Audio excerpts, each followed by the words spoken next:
Well, thank you very much, and I appreciate, Governor Granholm, you're mentioning 48C, which is a tax credit in the 2009 economic stimulus package, which I authored, 30% tax credit for retooling or creating clean energy manufacturing, and things just exploded in Michigan. A lot of what we saw came from that, and I'm so pleased to be partnering with our incoming chair, Senator Manchin, to focus this on particular states where there has been this transition, where it's so hard moving from fossil fuels, from coal, from jobs that aren't going to be there, and how do we get new jobs as quickly as possible. And I know that what we did then created jobs actually much more quicker than I thought, and so much more quickly. So I'm anxious to put those kinds of things in place as quickly as we can.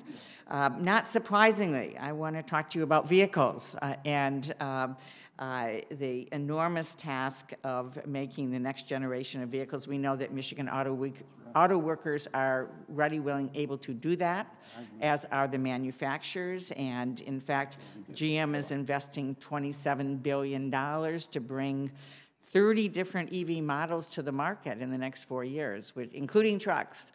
Same thing with Ford, investing $11.5 billion. I could do an ad and go through all of the models, but I won't.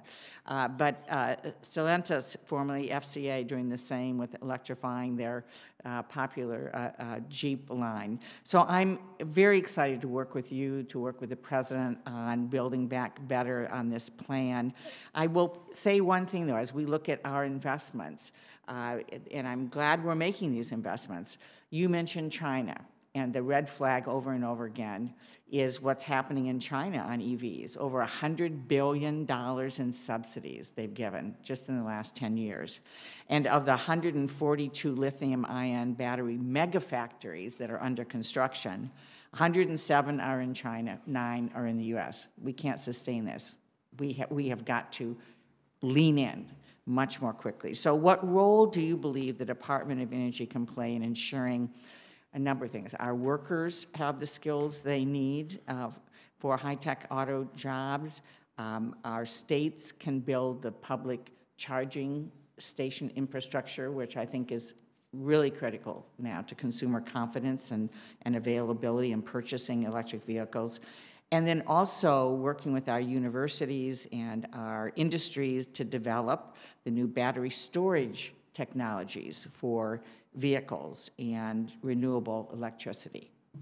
Great, thank you, Senator. I'm so enthused by the numbers of the amount of investment that's happening by the domestic auto industry when during the recession we were just begging for them to survive. And as the proud driver of a Chevy Bolt, it's my second Bolt, best car ever. I just love these electric vehicles. I drive on sunshine. I have solar panels on my roof and plug the car in. It's just amazing. And I hope we can have universal acceptance and deployment of EVs. Obviously, the charging stations are a necessity so that people still do have range anxiety, and we want to make sure people can drive from coast to coast and stop everywhere in between and feel like they're not jeopardizing their freedom of mobility.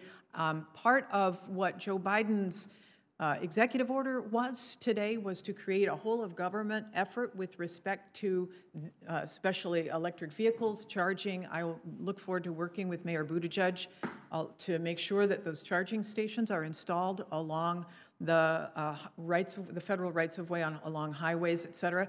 And just as sort of a separate matter from that, I think it's important for us to think about digging once and also potentially using those rights of way if we have to ground grid transmission wires, or if we would like to get broadband to rural communities. Those are opportunities while that is happening. The 17 national labs obviously are working in tandem with many universities across the country to create that next generation of STEM workers. You talked about the importance of a trained workforce, both the folks who are in the factories as well as the folks who are designing the vehicles. That's DOE's bread and butter, and those 17 labs are the jewels. And I'm so proud of that FRIB facility in Michigan, attached to Michigan State University. And the battery technology, that too is being done distributed throughout the lab system, and it's for vehicles, but also energy, utility scale energy storage is also being worked on.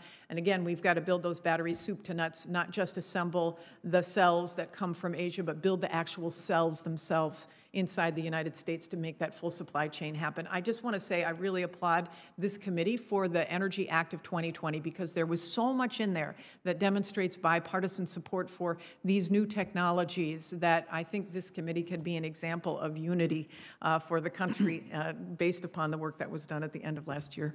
Thank you. I know I'm out of time, but rather than a question, I'm just know that that was excellent.